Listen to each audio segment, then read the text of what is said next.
నమస్తే, welcome to journalist TV news.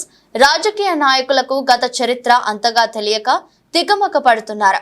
గతించిన నేతల పేర్ల స్థానంలో ప్రస్తుత నాయకుల పేర్లు ప్రస్తావించడంతో అసలుకే మోసం వస్తుందని గుర్తించలేకపోతున్నారు.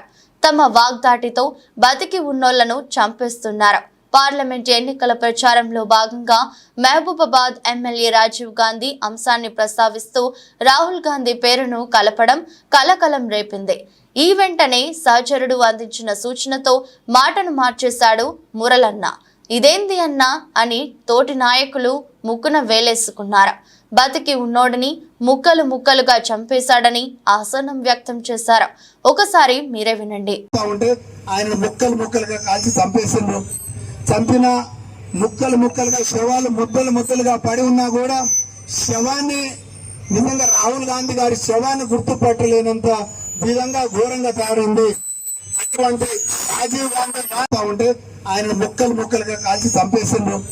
చంపిన ముక్కలు ముక్కలుగా శవాలు ముద్దలు ముద్దలుగా పడి ఉన్నా కూడా శవాన్ని నిజంగా రాహుల్ గాంధీ గారి శవాన్ని గుర్తుపట్టలేనంత విధంగా ఘోరంగా తయారైంది.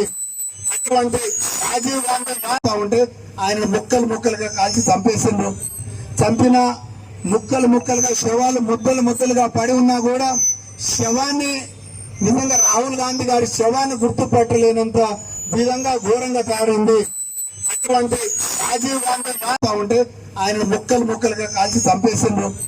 చంపిన ముక్కలు ముక్కలుగా శవాలు ముద్దలు ముద్దలుగా పడి ఉన్నా కూడా శవాన్ని నిజంగా రాహుల్ గాంధీ గారి శవాన్ని గుర్తుపట్టలేనంత విధంగా ఘోరంగా తయారైంది. అటువంటి రాజీవ్ గాంధీ ఉంటే ఆయన ముక్కలు ముక్కలుగా కాల్చి చంపేసిండ్రు. చంపిన ముక్కలు ముక్కలుగా శవాలు ముద్దలు ముద్దలుగా పడి ఉన్నా కూడా శవాన్ని నిజంగా రాహుల్ గాంధీ గారి శవాన్ని గుర్తుపట్టలేనంత విధంగా ఘోరంగా తయారైంది. అటువంటి రాజీవ్ గాంధీ